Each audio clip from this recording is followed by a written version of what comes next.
Hey guys, Kim here. I'm just doing a first impressions video of the new Odin Andromeda mousepad. This is our new Artisan Zero clone. Right now it's going for $24.99 on Odin's website, but it's currently sold out, so you might have to look elsewhere for it or just wait for it to come back in stock.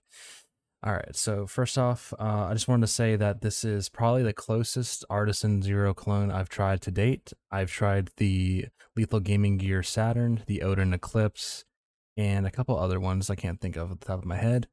But this is definitely on par with the Artisan Zero. So I'm gonna cut on over to the actual mouse pad. Let's see.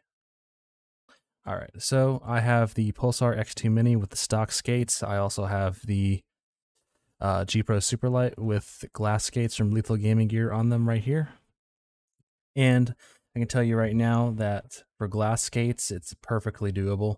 There's very little initial friction, dynamic friction as well. There's very little of that. There's a considerable amount of stopping power too. It's kind of like the Temple of Dreams mousepad I tested for you guys a couple weeks ago, but it has a little less dynamic friction and a little less initial friction. So it definitely feels on the speedier side. In comparison to the Artisan Zero, man, this is tough. It's a little faster, I think. It's a little faster than that. The glide is smoother. And let me see if I can get you guys a closer look of this mouse pad. It's a different type of cloth material from what Odin has been saying.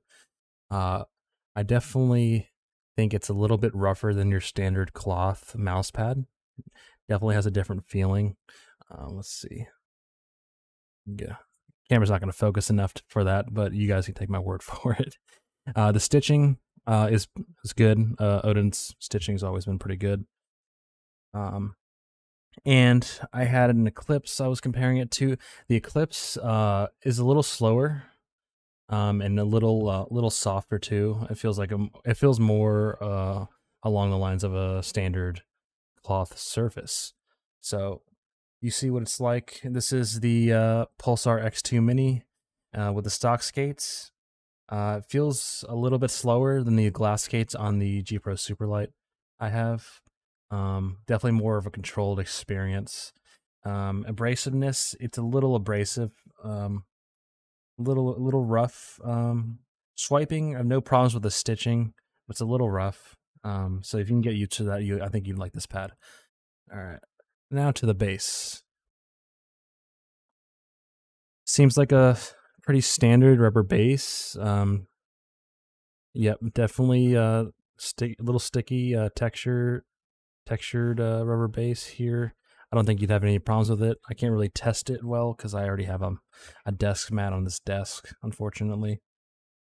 But overall, my impressions of this mousepad is I really like it. I think it's the closest mousepad to the Artisan Zero so far.